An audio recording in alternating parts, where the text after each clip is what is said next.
Hey FlossTube, who's your apple? Back for FlossTube number 15. Gosh, I can't believe I've done 15 videos this year. I want to make sure to take a moment to thank everybody for watching, subscribing, and dinging my bell. What I have for you today is a short video. Tomorrow is Thanksgiving, and I will be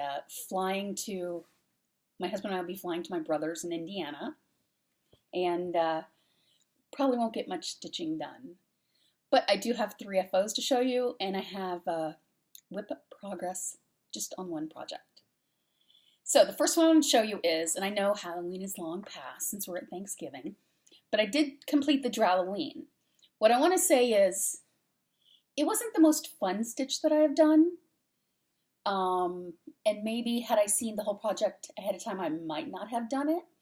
But what I did love about the Dralloween by Stitchonomy is, every day was a surprise. Like, you didn't know what was going to be coming the next day in the email. That part I liked about it. I loved the mystery part of it. So I will show you my completed. And here we go. See if I can get this up here so you can get a good little view of it. So the big question is, next year, would I do it again? Of course I will. I will definitely do it again. Because apparently the theme is slightly different each year, so who knows what it'll be next year. I really think that I probably would do it again. My next finish was, excuse me, was my little travel piece, which Star Wars Stormtrooper by, goodness, it's a kit that I picked up at Hobby Lobby, Dimensions. I picked it up at Hobby Lobby once upon a time. And so this was kind of one I did because my husband likes Star Wars. And in the video that I mentioned this piece, I said, is a Stormtrooper a girl or a boy? Well, my husband saw the video and he made sure to let me know that night that a Stormtrooper is indeed a guy. I think it could be a girl still. So, here's Stormtrooper. I know I didn't iron anything and I am so sorry.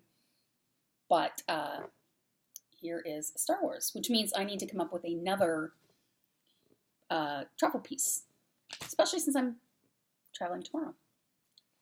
My third finish, I started the Cottage Garden Halloween sampler. I posted a bunch on Instagram about it. Well, not a bunch. I posted a few on Instagram, and if you don't follow me on Instagram, I'm Who's Your Apple on Instagram. And it is Cottage Garden Halloween sampler, which I think is adorable. And I finished it before Halloween. So I'll hold this up here for you. Oh, goodness. I don't know if hold it even. Do I have the whole thing in there? There we go. Now that was a fun stitch. I loved every moment of stitching that one. I really enjoyed that. So those are my 3 FOs. I think that's pretty good. I mean, it's been a month since I did my last video, so I think 3 in a month, I think that's pretty good. And then I've only got one of my WIPs I'm going to show you that I did any progress on, because I'm kind of falling back into my monogamous stitcher ways, where I kind of get on a piece and I'm just kind of focusing on it. And partially because I know it's the Autumn Quaker. The Autumn Quakers by Rosewood Manor. Gary at Sunshine Stitchers / Garon Toten Bags is doing the sow. And then there's going to be a Winter Quaker sow, and then a spring, and then a summer.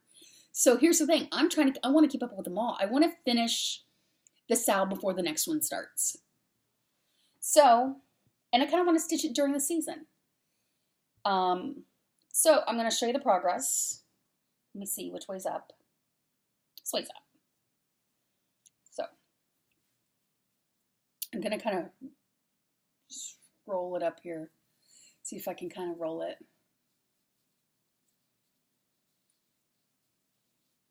Oh, this is not as easy as I had anticipated. So let me unroll it and I'll sit back and I'll see if I can show it to you a little better. Can you see the whole thing?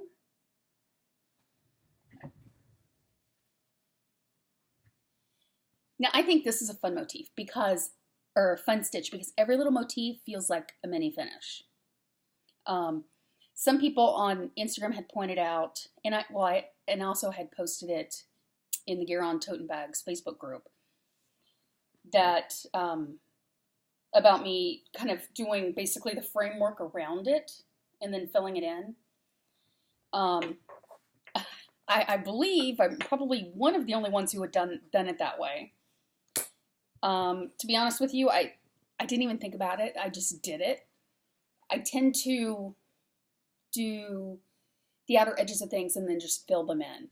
I don't know 100% why I do it that way, but it feels like if I've done like the framework, it's easier to fill it in for me. I know it's just kind of a mental game with me, but I probably will be doing the other Quaker samplers that way as well. I did pick up a new project, and it's a Christmas one, and I'm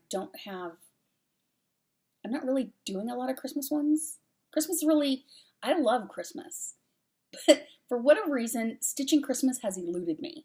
But I did pick up a cute one, and I'm going to show this to you. Actually, I hadn't planned to show it, so I apologize for the crinkle on this. It is by JBW Designs. It's called A Scandinavian Christmas. Now, I had seen this stitched in World of Stitches in Littleton, Mass. And it was done in, white with the red. Well, I don't really want to do it because stitching with red and black threads are probably my least favorite. I feel like they fray and then little fuzzies get everywhere and whatnot. So what I did was I came up with an alternate solution. This fabric is from Seraphim and it's called Sweet. I don't know. Sweet Asylum? No, Sweet Elysium? I honestly, I can't read the tag. It's handwritten, and I can't really read what it says. It's 26 count, so if you could read this, let me know. This was actually written by, I believe, the shop. So not Seraphim, but the LNS. And so this is the fabric that I've chosen, which is like a lavender. I know Christmas is reds and greens and sometimes blues and whites, silvers. I think in purple will be nice. So I'm doing a purple, and the thread that I have chosen to do this in is Grape Fizz. It's Gentle Art. So tell me what you think. Do you think that'll be okay? I thought about doing it in greens, and I thought, well, I don't know. And then I saw this, and I thought, this actually looks like it'd be cute, purple on purple. I haven't started it yet, so if anybody has any input, please feel free to leave me messages down below. I always answer messages. I think it'd be nice in purple, but what it was is I really couldn't find a green that I liked, and I thought, green's kind of, let me do something a little out of the norm. That's why I chose to do it in purples. So, I'm going to hold this up here. What do you think? See if you can, there we go. That shows more true purple of what it shows. So, give me your input. Let me know what you think. I'm probably not going to start this for a while. And I know this thing looks tiny, right? No. Not so tiny. It is, well, if it was a 32 count, now mind you, I have a 28 count. It would be, the cut of fabric would be 11 by 16, which allows for 3-inch margins. It's going to be bigger than that because I'm doing 28 count. So I saw this and I thought it was beautiful stitch, so I thought I can give it a try. And I asked, okay, so the other thing was I thought it would be a nice travel piece. One color of floss. That could be easier, right? That way you don't have to mess with a whole bunch of different flosses. And anyways, I'm just rambling. I'm so sorry for rambling. I hope everybody in the US has a fantastic holiday, safe travels. Enjoy your time with your family. I guess it's on to Christmas soon, right? Christmas stitching coming up soon. I know a lot of people have started, but I think this probably will be my only Christmas project this year. I am still working on Snow Village. I had gotten the second piece of it because it's a mystery cell. But honestly, I haven't done any more stitching on it. I finished those 3 FOs, and then I started working on the Autumn Quakers, which I am hoping to have. I would like to get it done in the next few weeks. I don't know how feasible that is, but I can give it a good go, right? Anyways, happy holidays. Thank you again for watching my videos. For those that like them, for those subscribers I have, thank you so much. And don't forget to ding my bell, and I will catch y'all on the next go round.